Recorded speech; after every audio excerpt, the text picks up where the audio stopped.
Thank you very much. Welcome, families, staff. It is absolutely an honor to be a part of this day. I love graduations. There are many moments I love. One of my favorite is after the graduate gets their diploma and they're a little nervous. I shake their hand, I look in their eyes, I say, "Congratulations," and they say, "Congratulations." Happens every year. So I want to take a little bit of time with the graduating class of 2025 to tell you about a recent experience that I had involving my son, Adam, because I think it might be useful to you as you head out into your adult lives. So Adam is 24, and he's working in his first job as an investment banker in New York City. And in March, I flew out to help him after he had knee surgery to fix an injury that's bothered him since high school basketball.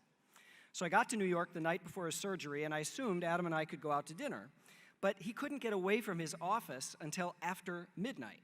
And what I've learned since he's been in the job is that in the high-pressure world of investment banking, marathon workdays are the standard, even if you are having major surgery the next day.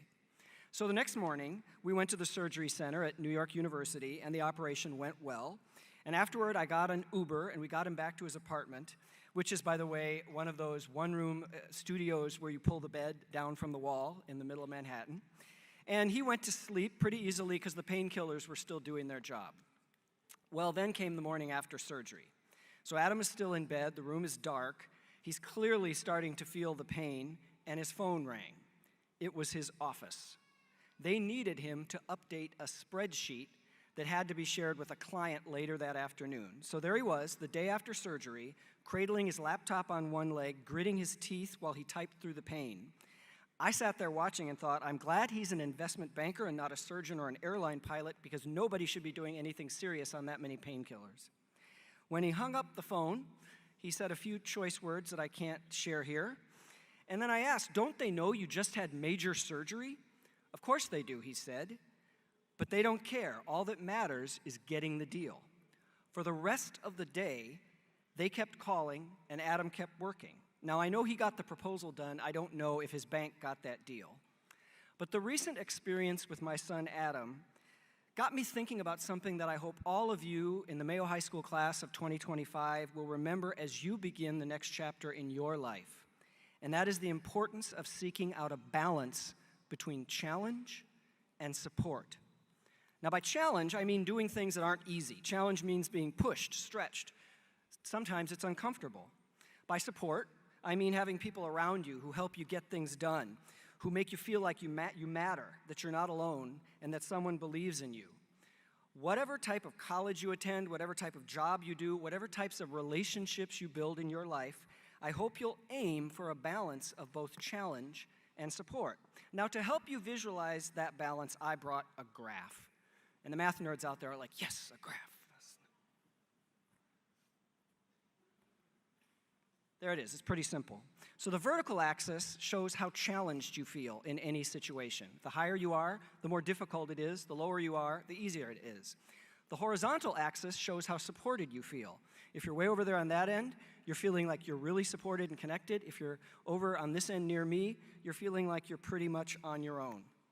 And now I have one more graph for you, but I promise this will be the last graph you will ever see in your educational career in Rochester Public Schools. Thank you.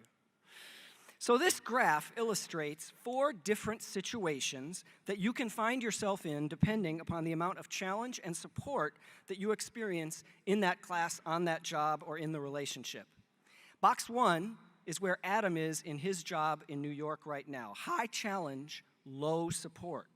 Now, life in box 1 can be draining and lonely, and it can lead you to burn out if you stay there too long.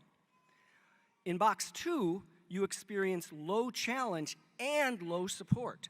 You're not asked to do much, and no one really helps either.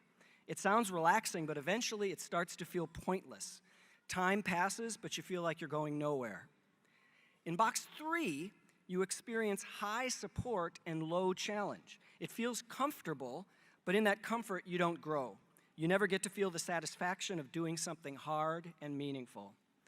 And then that brings us to box 4, which is where the magic happens. High challenge and high support. It's like climbing a mountain with someone who's already been to the top, pointing out the path, cheering you on, and telling you you've got this. Now, life in box 4 is not easy, but it's where you learn, you grow, and you thrive. I guess and I hope that you have already experienced what box 4 can be like during your time at Mayo High School.